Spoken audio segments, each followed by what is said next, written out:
Job interview দিবলৈ যোৱাৰ পূৰ্বে কৰি যাওক এই প্ৰস্তুতি। চাকৰিৰ সাক্ষাৎকাৰ এনেকুৱা এটা পৰিস্থিতি য'ত আপুনি বহু কথা মনত ৰাখিবলগীয়া হয়, অন্যথা আপুনি হাতলৈ অহা ভাল চাকৰিৰ অফাৰ হেৰুৱাব পাৰে।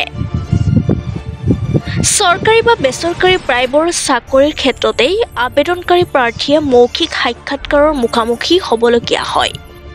মৌখিক সাক্ষাৎকাৰৰ জৰিয়তে সাক্ষাৎ গ্ৰহণ কৰা লোকজনে প্ৰাৰ্থীজনৰ ব্যক্তিত্ব, সাধাৰণ জ্ঞান, সততা, উপস্থিত বুদ্ধি আদি পৰীক্ষা কৰে। এইসমূহ পৰীক্ষা কৰিবৰ বাবে সাধাৰণতে সাক্ষাৎ গ্ৰহণকাৰী বিষয়াই সঘনাই বিভিন্ন প্ৰশ্ন কৰা দেখা যায়।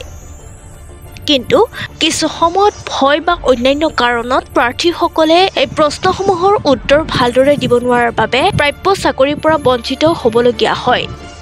চাকৰিৰ সাক্ষাৎ গ্ৰহণকাৰীয়ে আবেদনকাৰী প্ৰাৰ্থীক সততে সোধা কেইটামান প্ৰশ্ন হৈছে: আপোনাৰ নিজৰ বিষয়ে কওক।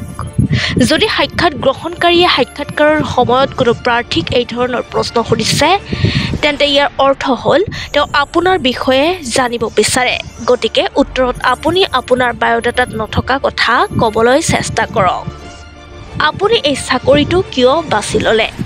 যদিহে আপোনাক সাক্ষাৎ গ্ৰহণকাৰী এইটো প্ৰশ্ন সোধে, অৰ্থাৎ তেওঁ জানিব বিচাৰিছে যে সঁচাই আপুনি সেই কামটোৰ বাবে আগ্ৰহী হয় নে নহয়। গতিকে এনেকৈ উত্তৰ দিব যাতে সাক্ষাৎ গ্ৰহণকাৰীয়ে এইটো ভাবিবলৈ বাধ্য হয় যে আপুনি এই কামটোৰ বাবে সঁচাকৈয়ে আগ্ৰহী। আপোনাৰ সপোনৰ চাকৰিটো কি বা আপুনি প্ৰকৃততে কেনেধৰণৰ চাকৰি কৰিব বিচাৰে? এই প্ৰশ্নটো সাক্ষাৎকাৰত প্ৰায়ে সোধা হয়। এই প্ৰশ্নৰ উত্তৰত সাক্ষাৎ গ্ৰহণকাৰীয়ে আচলতে জানিব বিচাৰে প্ৰাৰ্থীজনৰ লক্ষ্য কি। গতিকে সাক্ষাৎকাৰ দিবলৈ যোৱাৰ আগতে এই প্ৰশ্নৰ এটা ভাল উত্তৰ প্ৰস্তুত কৰাটো প্ৰয়োজনীয়। আপুনি মানসিক চাপ আৰু কামৰ চাপ কেনেকৈ ব্যৱস্থাপনা কৰে? মানসিক চাপ, কামৰ চাপ জীৱনৰ এটা অংশ। সকলোৱে ইয়াৰ সৈতে মোকাবিলা কৰিবলগীয়া হয়। এইকাৰণে সাক্ষাৎ গ্ৰহণকাৰীয়ে প্ৰতিজন প্ৰাৰ্থীক এই প্ৰশ্নটো সোধা দেখা যায়।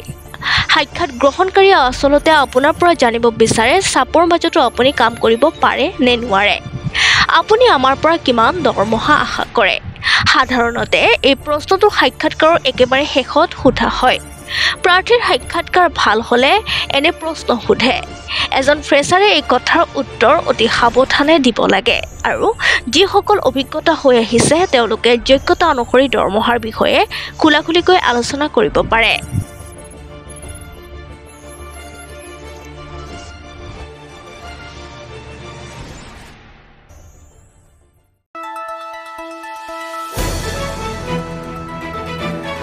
দ্য নিউজলেণ্ডছ, অবিৰত তথ্যানুসন্ধান, আপোনাৰ সেৱাত খবৰ সন্ধান। দ্য নিউজলেণ্ড।